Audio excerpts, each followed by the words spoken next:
Okay, so this is Gerard. This is the second video in step 4 funding. I wanted to show you and make sure that this was crystal clear. So we did talk about when you go in for your home here, put your home in here, type everything in, it's in there. And then I'm going to use that deed service. I need to get a copy of your deed so I can send it to DeedWorks so we can get a quick claim back so we can put your house in the trust.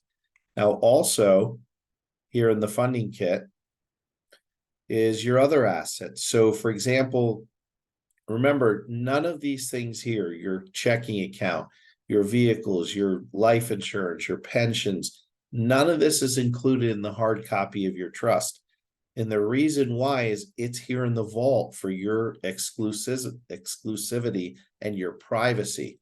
No, so if your hardcover trust gets lost or misplaced, someone won't have access to all this information.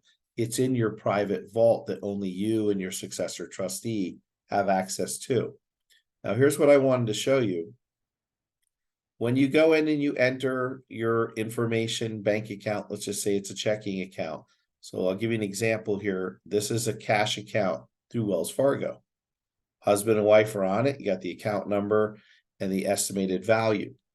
You have to take steps to put this in the trust. So you click right here, generate transfer letter.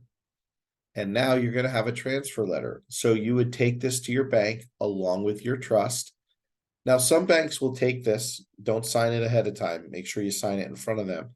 Some will take this information or this document, and some banks will have their own.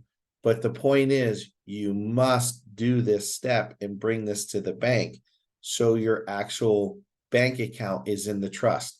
You need to do this for every account. So for example, here they've got 2 bank accounts. You have to do it for each one. So generate a letter here, then you would generate a letter here for the other account. You go to your bank. If you've got a brokerage account, you got to do the same thing. You would get, the contact person at your brokerage account.